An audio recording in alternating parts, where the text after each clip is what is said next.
যখন কোনো মানুষ বিপদে পড়েন, রক্তের প্রয়োজন হয়, তখন তার রক্তের গ্রুপটা দেখা হয় সেটা A B C, A B এবং ও। এই চারটে কোন রক্তটা তার লাগবে এটাই হচ্ছে মূল।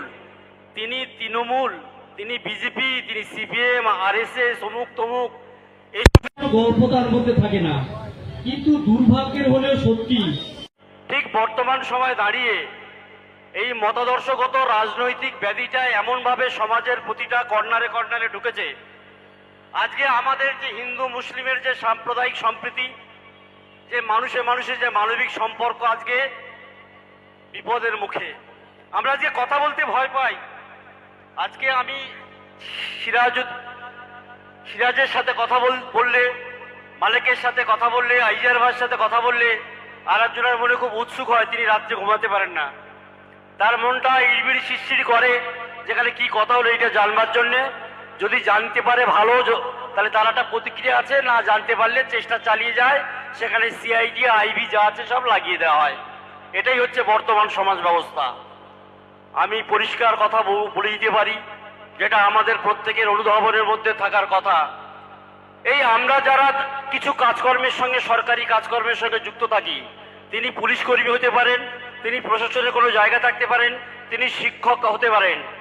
এই সাধারণ মানুষের টাকায়, খেটে খাওয়া মানুষের রক্ত জল করার টাকা, ট্যাক্সের টাকায় আমরা বেতন পাই। সুতরাং আমাদের আচার আচরণগত বিষয়ে নিশ্চিত প্রথম ভাবা উচিত যে কার বেতনটা আমি পাই। যারা আজকে দীর্ঘদিন ধরে, যিনি বলুন, তিনি যদি বলে থাকেন, কেউ বলে থাকেন আমি দিচ্ছি, আমি দিচ্ছি, আমি দিচ্ছি, আমরা দিচ্ছি, এটা একেবারে সর্বৈব মিথ্যা এবং এটা অগণতান্ত্রিক কথা। এই কথাটার কোনো রকম ভাবে এই কথাটা গ্রহণযোগ্য হতেই পারে না। আমি আপনাদের আশেপাশে যারা আপনারা আছেন, আমি একজন বিদ্যালয়ের, আমরা শিক্ষক কি শিক্ষক নেই, আমরা আজকে কোন পরিস্থিতির মধ্যে আছি, আমাদের আজকে পরিচিতিটা কোথায় কি আছে, সেটা আজকে সর্বজন বিদিত, সেটা আমরা উপলব্ধি করছি। কিন্তু মানুষ গড়ার কারিগর হিসেবে আমাদের যে স্বীকৃতি আমাদের দেওয়া হয়, সেই জায়গা থেকে আপামর জনসাধারণ যারা আছেন, প্রত্যেকের কাছে আমি বিনীতভাবে একজন সমাজের অবিচ্ছেদ্য একজন নাগরিক, একক উপাদান হিসেবে আপনাদের কাছে বিনীতভাবে করজোড়ে অনুরোধ করব, মানুষের জন্য রাজনীতি, রাজনীতির জন্য মানুষ নয়। পৃথিবীতে আগে মানুষ, পরে রাজনীতি। এই ভাবনা চিন্তা থেকে আপনি একটা গণতান্ত্রিক পরিকাঠামোর মধ্যে বাস করেন, যদি কোনো অগণতান্ত্রিক প্রেক্ষাপট পরিবেশ তৈরি হয়, সেটা কোনো ব্যক্তির দ্বারা যদি তৈরি হয়, কোনো প্রতিষ্ঠানের দ্বারা তৈরি হয়, সেটাকে প্রতিহত করবার দায়িত্ব সম্মিলিত জনগণ, আমার, আপনার। এবং আমরা মনে করি, যেটা আমরা জানিও, এটা আমরা সবাই জানি, 10-এর লাঠি 1-এর বোঝা। নীতি নৈতিকতাভাবে আমি আপনি গতরে খাটি তাই খাওয়া হয়, কেউ আমাদের খাওয়া পড়া দেয় না। আপনি বাড়িতে শুয়ে পড়ে থাকবেন, কোটি টাকা আপনার বাক্সে থাকলেও খাওয়া আপনার মুখে আসবে না, তার জন্য কিছু নির্দিষ্ট প্রসেস আছে। সুতরাং এরকম একটি মহতী কার্যক্রম, রক্তদান শিবির আয়োজক মণ্ডলী যারা আছে, আমি আমার পক্ষ থেকে একজন সমাজের একক হিসেবে, একক উপাদান হিসেবে আপনাদেরকে অভিনন্দন জানাচ্ছি। এরকম কার্যক্রম আরো বেশি হোক, কারণ আমরা একটা কথা বলি, এক ফোঁটা রক্ত একটা জীবনকে বাঁচিয়ে দিতে পারে। এবং এই রক্তের মধ্যে যেহেতু কোনো ধর্ম, বর্ণ, গন্ধ, কোনো রাজনীতি, কোনো আদর্শ মিশে থাকে না, রক্ত রক্তই হয়। সুতরাং কারুর প্ররোচনায়, কারুর কথায় বা কারুর বিভ্রান্তিতে বিভ্রান্তগ্রস্ত না হয়ে এরকম কার্যক্রমে যারা আছেন, যারা দিতে পারবেন, আপনি চাইলেই রক্ত দিতে পারবেন না, আপনি ইচ্ছা করলেই রক্ত দিতে পারবেন না, তার নির্দিষ্ট কিছু প্যারামিটার আছে। এখানে ডাক্তারবাবুরা আছেন, তারা ঠিক করে দেবেন। আপনার ইচ্ছাতেই রক্ত দেওয়া যায় না। সুতরাং আপনি যদি রক্ত দেন এবং সেই আপনার রক্ত নিয়ে যদি কোনো একটা অসুস্থ অথবা সন্তান সম্ভব মা পৃথিবীতে কোনো নবাগত অতিথিকে আনতে পারে, তাহলে আমি মনে করব আপনি লক্ষ কোটি টাকা সমাজে দান করবার থেকেও এক ফোঁটা রক্ত দান আপনাকে স্বর্গের বা ভেস্তে যাওয়ার পথে অনেকটাই আপনি এগিয়ে যেতে পারবেন। এটাই জীবনের মন্ত্র।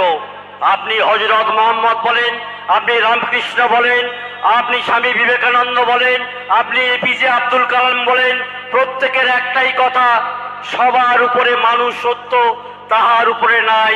জীবে প্রেম করে যেই জন, সেই জন সেবিত ঈশ্বর। আগে মানুষ, পরে রাজনীতি, তারপর আদর্শ, তারপর ধর্ম, তারপর বর্ণ। এগুলোকে আজকে সম্মিলিতভাবে ব্যক্তিগতভাবে একজন তিনি বলবেন দুজনকে, দুজন চারজনকে, চারজন পাঁচজনকে। আপনি কাকে নির্বাচিত করবেন, কাকে কি করবেন, আপনি কাকে কোন মতাদর্শকে সমর্থন করেন, মন থেকে মানেন, সম্পূর্ণ ব্যক্তিগত জায়গাতে রেখে দিয়ে গণতান্ত্রিক দেশে আপনার ইচ্ছার পূর্ণ স্বাধীনতা আছে, সংবিধানে সেই স্বীকৃতি দিয়েছে। সুতরাং হটকারিতা, হটযোগ এবং এই যে একেবারে বুলডোজার মতো চালানো মানসিক নির্যাতন, এইগুলো থেকে বাঁচবার জন্য এইরকম সামাজিক বন্ধন, মেলবন্ধনের একটা উপকারিতা আছে এবং তার অন্যতম উপাদান হিসেবে রক্তদানের যে প্রয়োজনীয়তা, সেই প্রয়োজনীয়তার কথা উল্লেখ করে আজকে যে রক্তদান শুরু হয়েছে। রাজনীতি নামিয়ে আনার চেষ্টা চলছে।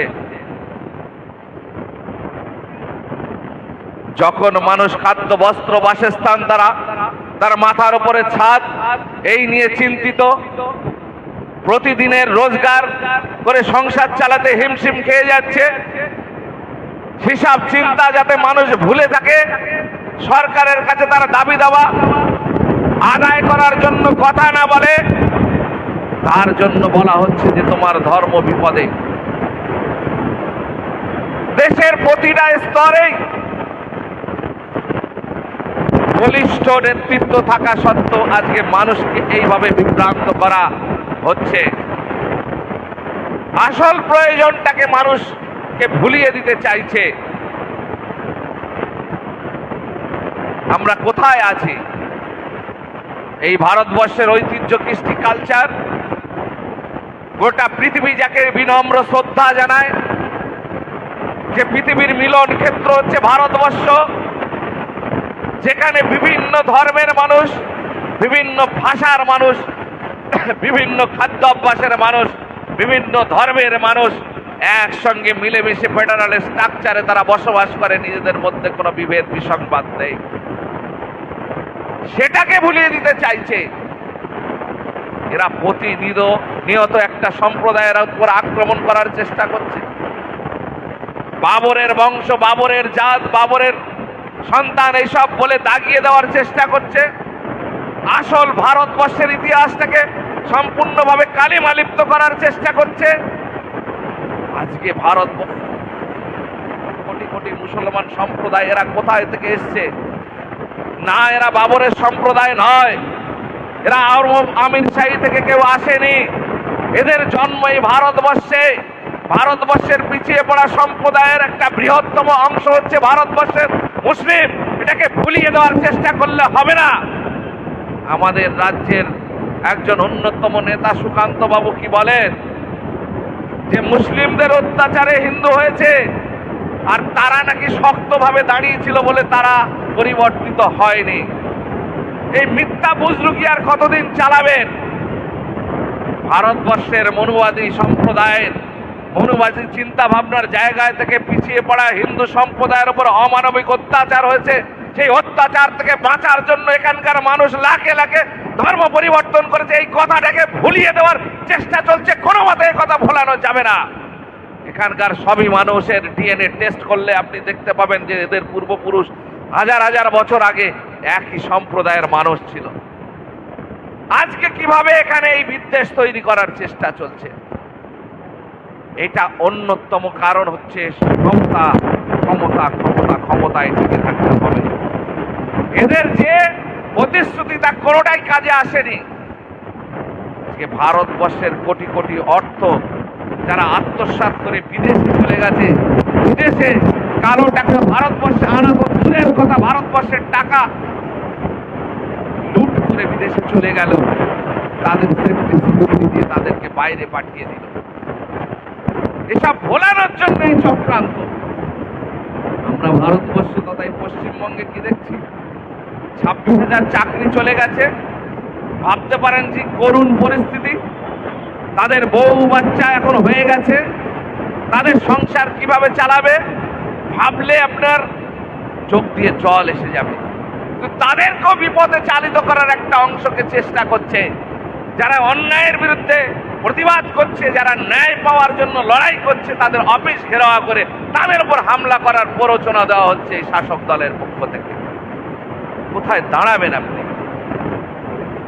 তারপরেও বলবো, সাধারণ মানুষ সচেতন হতে হবে।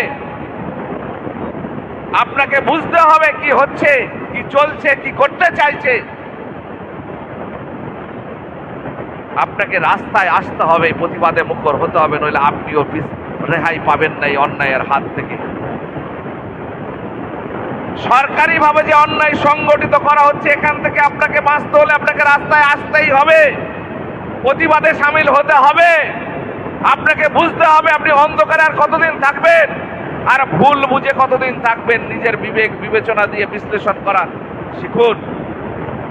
আমরা খালি বলে যাব, আমাদের ভাইজান খালি দৌড়ে আপনি অসহায় অবস্থায় পড়বেন, পাশে গিয়ে দাঁড়াবে, সেটা ঠিক আছে, কিন্তু আপনাকে তো জাগতে হবে। আর কতদিন ভুল বুঝে থাকবেন?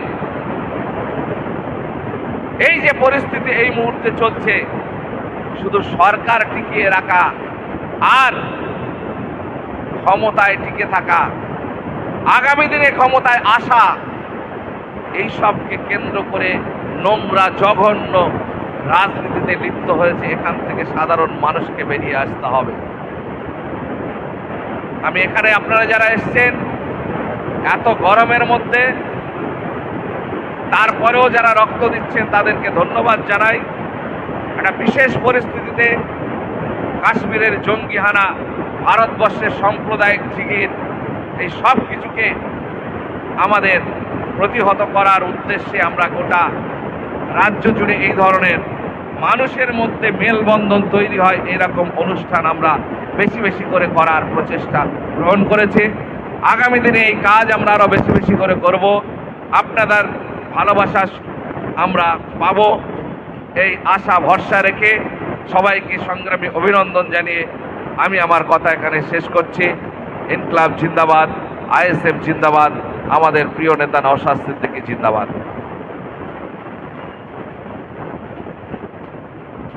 এখন